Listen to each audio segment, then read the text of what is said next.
Hello my cuties and welcome back. I wanted to get this video out last month, but unfortunately I did not. Your boy recently started infusions and that just sent me to the shadow realm for a minute. So that was fun. But hold the phone, wait, hold on, wait, are you waiting? Okay, cool, sorry. Real quickly, I just want to show off this amazing tablet that I was sent from the tablet brand Frunsi. They sent this to me for free to review for you guys. It is available on their website and their Amazon links. Now, this is an all-in-one tablet. It is essentially an alternative to an iPad, which I've been personally using a lot lately, so seeing an affordable alternative version of an iPad is amazing. As we all know, if you buy an iPad, you have to buy the case, you have to buy the pen, you have to buy all these doodads and everything. It's too much money! Versus this, where it's everything. You get all of it. It's all in one. The tablet even comes with a free drawing program. However, I installed Metabang after I got this since I prefer it, and there are a ton of alternative programs to use with this. They just gave you a free one just to play around with. I would recommend Clip Studio Paint, Metabang, or any others, but this is a fantastic way to just turn it on and get going, which I really appreciate. The tablet itself is 10 inches for the screen and is also operating on the Android 12, so it is an Android product. I would say my two honest complaints would be that the pen itself, you have to put in batteries for it, which can be a little annoying versus just charging it, but that does mean that the pen is going to have a longer battery life because it's a literal battery, and the fact that the screen is not matte, so you have a minor reflection to it and can see some smudges. However, on Amazon there are products that you can buy to just put over top of it to get more of that paper-like texture versus the sleek, but if you prefer it feeling more sleek, that is totally fine. If you don't, there is 5 bazillion different things you can buy for like $5 off Amazon. The tablet itself also comes with 64 gigabytes of storage and 4 gigabytes of RAM, which is fantastic. I would highly recommend this to veteran artists as well as new artists, especially if you want an alternative for drawing on the go. It's also great for just being able to watch videos in bed and get cozy with, and while doodling all the same. Thank you so much, Frunsi, for reaching out to me to show off this amazing tablet. I always love alternatives to different tablets, especially since they are getting so expensive lately, and we are artists and we are poor and we cannot afford a lot of these things. So having alternatives that do the exact same thing but for a much cheaper price is fantastic, especially when the product is so good and highly recommended. All links for the product will obviously be down below, so please feel free to check them out, and if you are interested, add it to your wish list. Buy that bad boy. I recommend it. It has been PAX approved. Anyways, back to the video. But oh well, let's just pretend, alright? You know, Pride Month may be over, but that does not mean that you can stop being prideful. Really just, you know, you're always gonna be part of the alphabet mafia, so why not talk about it? Why do I gotta talk about it only during Pride Month? Why can't I talk about it now? I'm gonna. A pretty common question that I get asked from my younger viewers is the dating scene and what to expect, what to know, yada yada yada.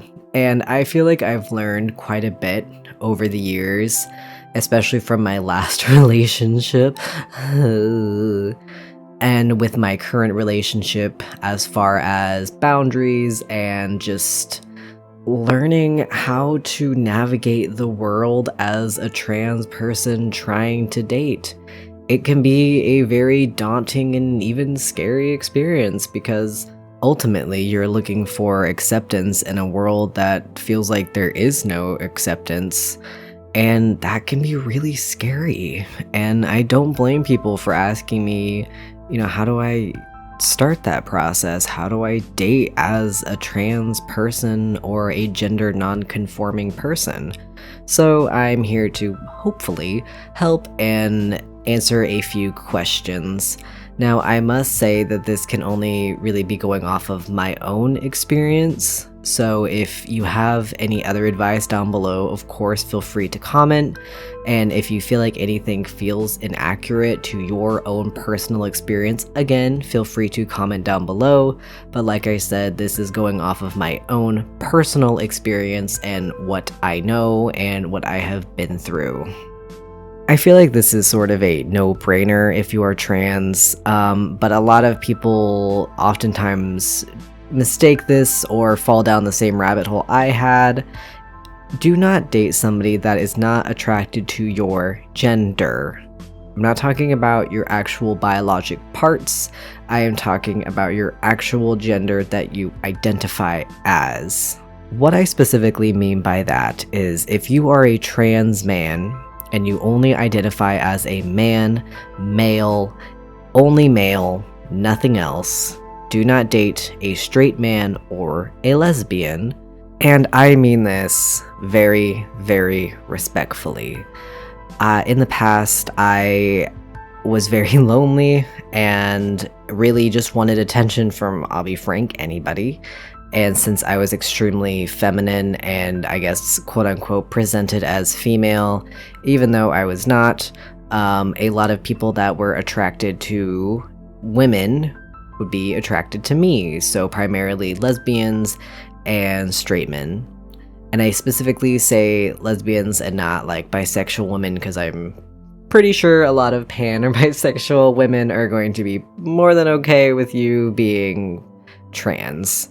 Now, the issue was that more often than not, these people were not accepting of the fact that I was actually trans. It was more like they thought I was just going through a phase, or they would be in denial about who I actually was, or they were just trying to kind of change me to be what they wanted me to be instead.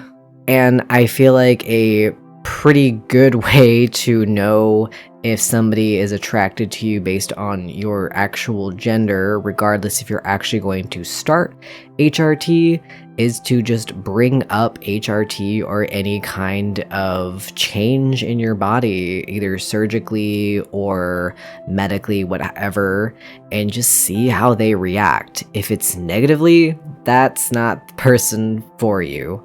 In the past, I had dated a man who stated that he had a trans fetish.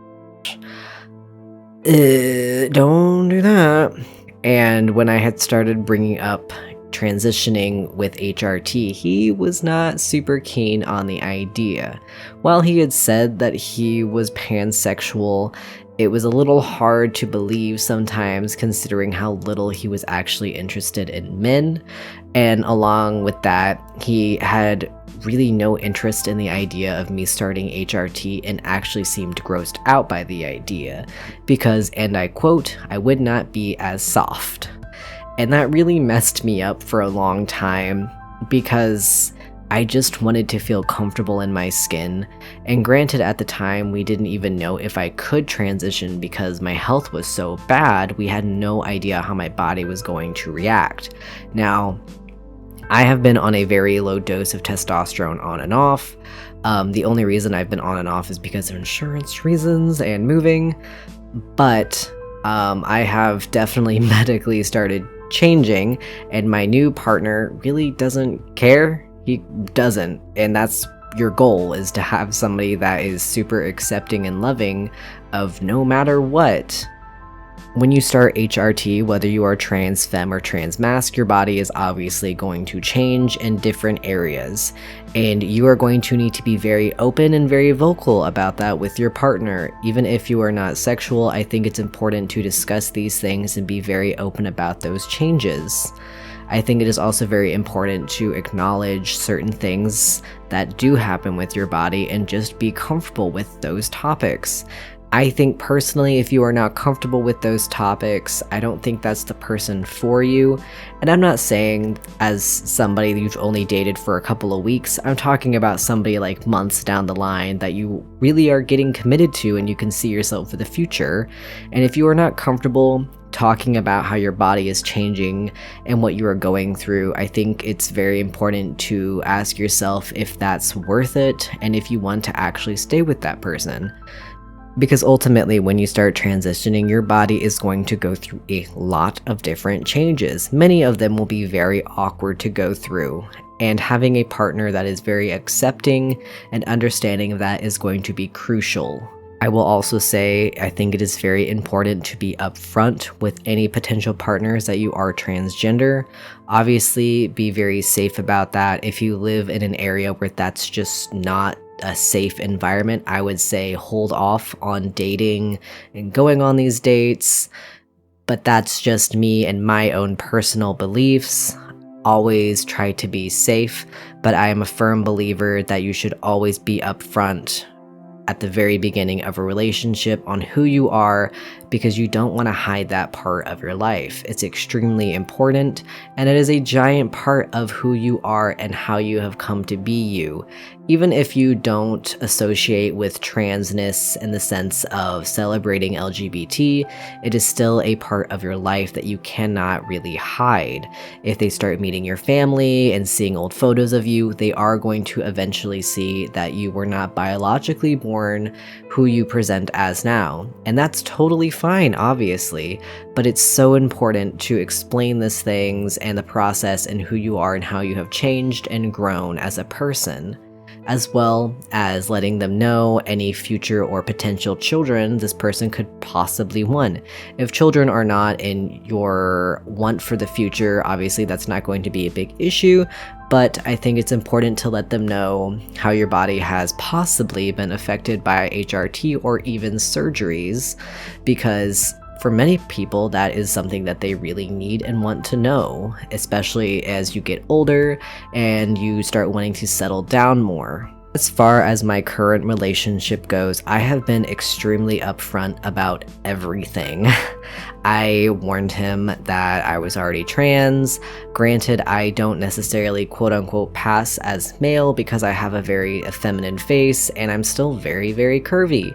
But I don't like to bind much because it hurts, and his family is going to need to be aware of that because I got, things going on my chest, and it's important for them to just know what's happening. He's been nothing but accepting and wonderful, and even some of his vocabulary has changed to help me feel more comfortable and less dysphoric, and that's something that a lot of partners are going to have to get used to, is how they speak to you, as well as some of the language that they use. I know for me personally, dating a cis person who has never really been around trans people, a lot of his language can be very trans exclusionary.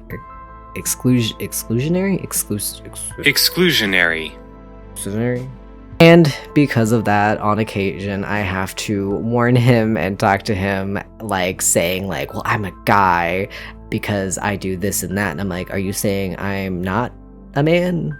To which he has to pause and go, no, that's not what I mean. And there are going to be those conversations with a partner that is just not used to being around trans people. And you are going to have to get used to that, unfortunately, and speak with them. And if they continuously do it in a malicious way, obviously consider that relationship and if you want to stay with that person. But if they are doing it as a genuine accident and it's just something they are not used to, be very patient. Talk to them, let them know that it upsets you, figure out a way that you two can speak about things without causing discomfort, as well as just educating them on things.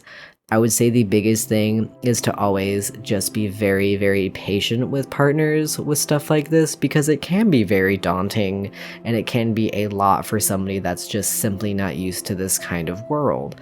I know for myself growing up, even as a trans person, it was very daunting to learn new things and learn new language and learn ways to speak to people. For a long time when I was in my teens, I was not used to non-binary people, and I had to get very used to using they them pronouns, and it took me a minute, honestly. Speaking of being non-binary, I will say something that's very important to me, and I will say take this with a grain of salt and use your best judgment. If you are non-binary, and this is especially for the AFAB non-binaries in the chat who are watching and listening, be very careful with dating straight men.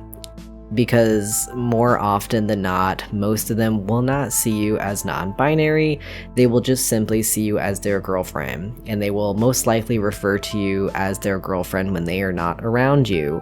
So I will say always just be very cautious. Obviously, this is not every single straight man.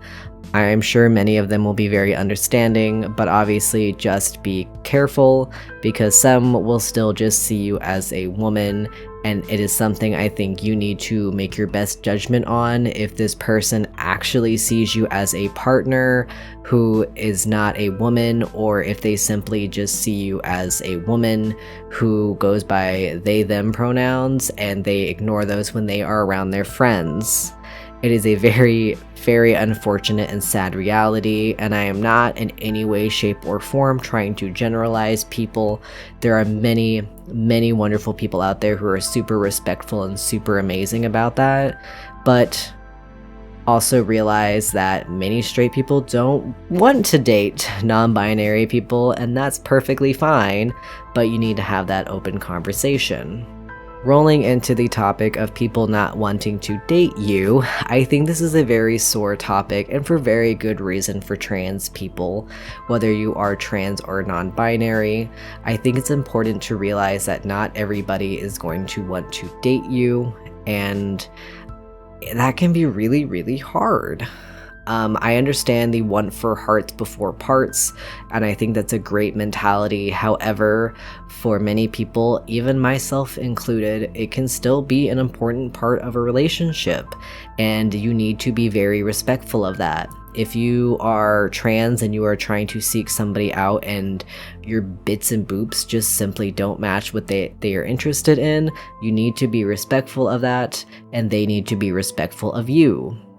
If they are in no way being actively transphobic about it and simply just saying, hey, I think you're an amazing person, however, unfortunately, our parts just don't clash the way I would like, that is perfectly reasonable, and you need to be respectful of that and not yell at them. I have unfortunately been on the hand of people that were super kind and wonderful, and I did think they were wonderful people, but unfortunately they just were not somebody I would actually see myself dating, and they were very, very aggressive about that. And that can unfortunately put a bad name and idea for the trans community, and we don't want that because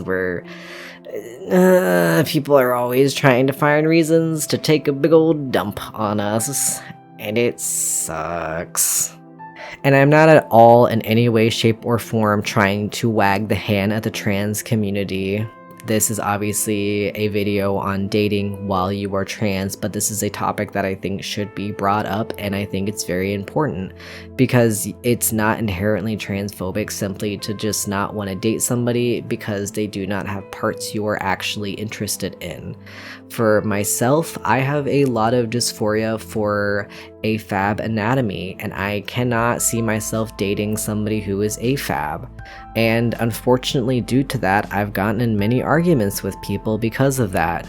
I am now dating a cis man, and I don't really know what to classify myself as sexuality-wise, and I think that's perfectly fine. I'm still trying to find words to describe who I am, and again, that's perfectly fine. But ultimately, other people always need to be respectful of who you are and what you are interested in, similarly how they need to respect who you are and who you are interested in. I think it's always great if there is somebody who's willing to give a trans person a chance, because they may not be interested in your parts, or it may just be a new experience that they've never had, and I would say just be very patient and very slow. Go at their pace as much as they should go at your pace. And if things don't work out, then that's just how it is in the dating world. We are all out here just trying our best and to find somebody that clicks with us in the way that we want to click with them. I know for myself, having a lot of dysphoria has been extremely hard in the dating world, especially on a physical level. And so it's been very interesting and a very, very slow pace when it comes to my current partner. And I'm extremely glad that he has so much patience. And for anybody out there who is dating a trans person, all I can say is to please just be as patient as possible. Some people are a lot more okay with their bodies and some people aren't. I happen to fall on the latter, where I have a lot of struggles with my own body as far as weight and just a lot of dysphoria around my body and my shape, and it can be really hard. And having a partner who gives you a lot of compliments and is super wonderful and accepting of your body, even if you are changing through HRT or if you're going to change surgically, it's so important to find somebody who is more than accepting. And if you are pre-transition, I would say always prepare them for the fact that you are eventually going to physically change and they need to accept that or be gone. I'll be frank, if they can't accept that, don't date them. Just don't give them the time of day. When my current partner and I started dating, I was pretty upfront with him that eventually I will get top surgery and that my top will change, obviously, pretty dramatically. And he said that that was obviously totally fine and he'll love my body no matter what, and will think that it's beautiful no matter what shape or size it is. And it's important to find people who are okay with that. It was really hard for me personally finding partners because I kind of just went with whatever I could find, and that's not what you should do. It's gonna be hard finding somebody, no matter who you are, if you're trans, if you're cis, if you're straight, if you're queer. It's just hard in general to find people that you click with. And I don't think you should ever settle for someone just because they will give you the time of day. I have done that in the past and it's landed me in a lot of hot water for relationships. As most of you know, I had a very toxic 3-year-long relationship with a man, and it left me more torn up than I was in the beginning of that, and I don't want that to happen to any of you ever. It's really hard and it's heartbreaking, and I understand the struggle of wanting to find somebody while still being who you are and just finding that acceptance and that love. But do know, you will find somebody, and there are people out there who will love you no matter who you are or how you look. I have a lot of problems. Like, I'm very physically messed up from being very, very sick, and it can be very anxiety inducing trying to find somebody that will accept me for that. But just know there's always going to be people out there that love you for you, so never settle on somebody that is not going to accept you for who you are in your most authentic self. It's going to be okay, and you will find that person. I know it's kind of a lame thing to say, but patience is sometimes the key, and always trust your gut. If somebody is giving you red flags that just does not seem good, trust in that feeling, listen to that feeling, and let them go. There will be people in your life that seem like they're a really good and decent person, but they really aren't. And I'm not saying this that if they just seem like a kind of person to immediately drop them, but if you are getting that feeling in your gut, please listen to it, talk to your friends. I don't want you to get hurt, any of you. It's hard out here dating when you're trans, and if anybody understands it, it's gonna be me. Thank you guys so much for watching. If you have any other questions, please leave them down below and I'll do my best to listen and reply to them. I also have a Discord where I try to talk to you guys and try to give whatever advice I can give that I can't always fit into a video because I just don't know. Because sometimes you guys have really good questions that I can't think of when I'm recording this kind of stuff. I really appreciate you all for watching. Again, I wanted this to be done last month, and I was really trying for it, but oh my gosh, I was really sick. I was not doing good. But I'm doing better now, obviously.